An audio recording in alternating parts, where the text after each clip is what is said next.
नमस्कार दोस्तों, एक बार फिर से स्वागत है आपके अपने चैनल इंडिया क्राइम एक्सप्रेस में। जी हाँ, इस समय हम लोग गोरखपुर के वार्ड नंबर 5 यानी बाबा गंभीर नगर वार्ड में मौजूद हैं। बाबा गंभीरनाथ नगर वार्ड में मौजूद हैं।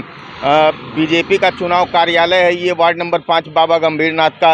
और यहाँ पे पार्षद प्रतिनिधि बरकत अली जी हमारे साथ जुड़ रहे हैं। आज आपको बताते चले दर्शकों की आज गोरखपुर में मुख्यमंत्री योगी आदित्यनाथ जी का भी आगमन है।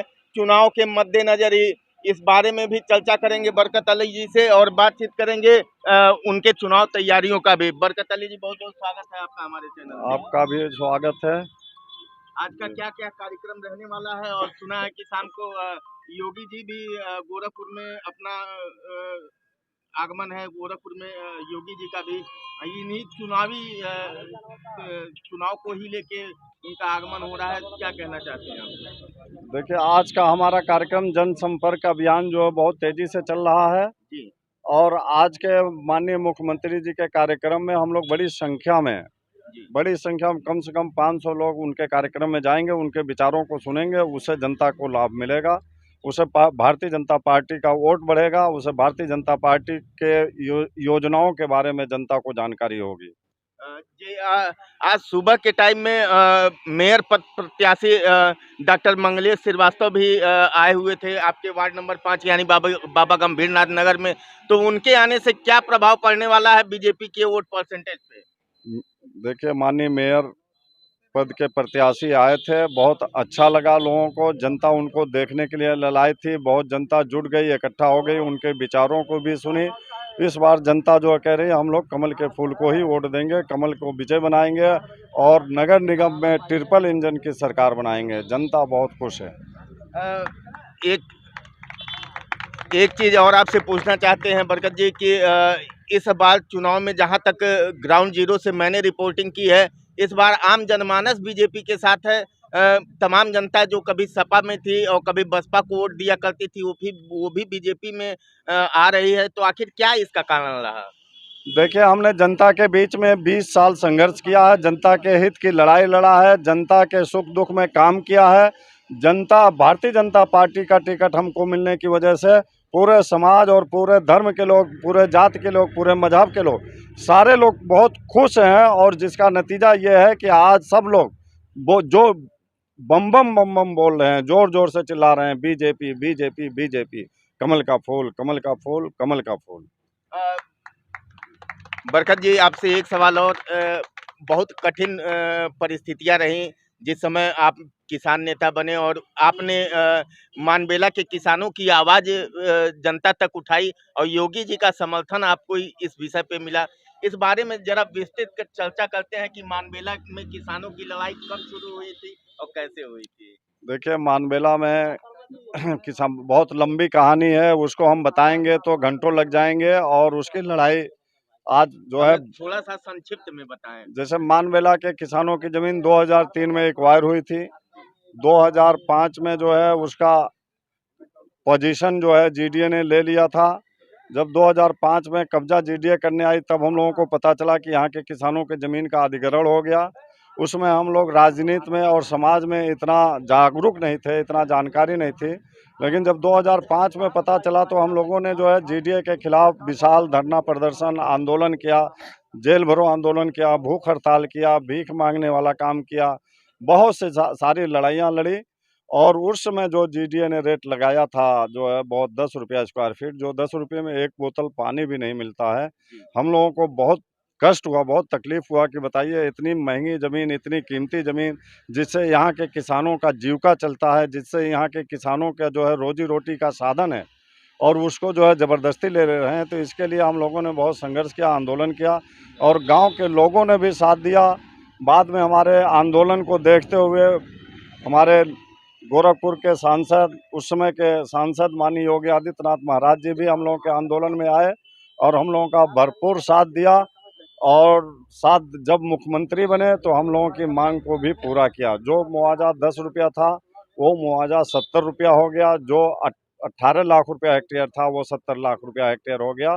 जनता लेकिन अभी भी अगर हम चुनाव जीतते हैं तो माननीय मुख्यमंत्री जी से निवेदन करेंगे, उनसे अपील करेंगे कि यहाँ के किसानों की ज़मीन जो है पूरी तरह से जीडीए ने ले लिया है।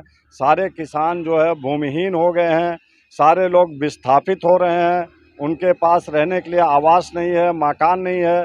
तो कम से कम जो है यहाँ प्रधानमंत्री आवास 1500 बने हैं, उसमें से कम 500 आवास तो यहाँ के किसानों के लिए रिजर्व किया जाए, जो यहाँ के किसानों को ही मिले और हर परिवार को, हर सदस्य को एक आवास मिले और हर परिवार में जो है पेंशन मिले।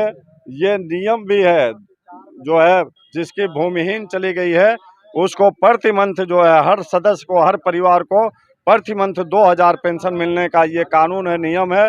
इस पर जीतने के बाद महाराज जी से बात करेंगे और इस नियम को लागू करा करके सबको लाभ दिलाएंगे। सब लोगों को प्रधानमंत्री आवास का लाभ मिलेगा, पेंशन योजना का लाभ मिलेगा और स्वास्थ्य बीमा का, सबका स्वास्थ्य बीमा वाला कार्ड बनेगा। सारे लोगों को जो है सरकार की योजनाओं का एक एक घर में, एक एक जो निचले पायदान का आदमी है वहां तक पहुंचाने की पूरी कोशिश करेंगे। हम पूरा सरकार की योजनाओं का लाभ दिलाएंगे।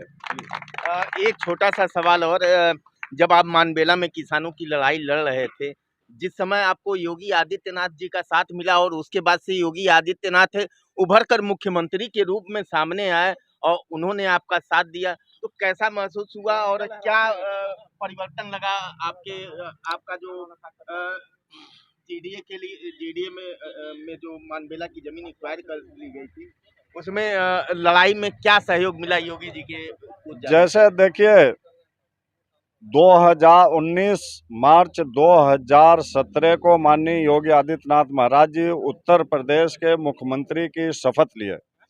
शपथ लेते ही 22 अप्रैल 2017 को मानबेला के किसानों को बुला करके और सरकारी जीडीए, डीएम, कमिश्नर, एसएलओ को बुला करके हम लोगों के एक मीटिंग करवाए। मीटिंग करवा करके तुरंत वहीं जो मुआवजा 18 लाख रुपया था वो 70 लाख रुपया बढ़ा करके तुरंत वहीं पे तय करा दिए और उसके बाद मुआवजा मिलना भी शुरू हो गया। लेकिन इसी गांव के कुछ किसान जो है, जो योगी जी के विरोधी हैं, हमारे भी विरोधी हैं, पार्टी के भी विरोधी हैं, वो लोग अपने व्यक्तिगत स्वार्थ के चक्कर में जनता को बरगला करके झूठा फर्जी जो है धरना प्रदर्शन करके महाराज जी का पुतला जला करके और उस महाराज जी के दिए हुए फैसले को लोगों ने मानने से इनकार कर दिया।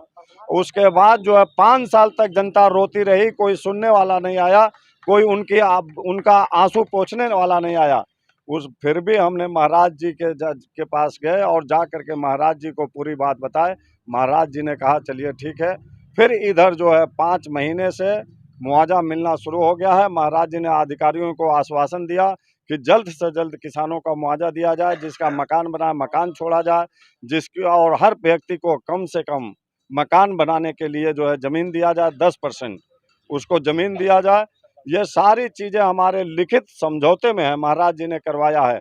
चुनाव जीतने के बाद महाराज जी से मिलकर के सारे समझौते का पालन करवाएंगे और जो है सबको लाभ मिलेगा, सबको जो है। तो हमारे साथ जुड़े हुए थे वार्ड नंबर 5 बाबा गंभीरनाथ नगर के पार्षद प्रत्याशी प्रतिनिधि बरकत अली जी, जो कि बीजेपी से लड़ रहे हैं।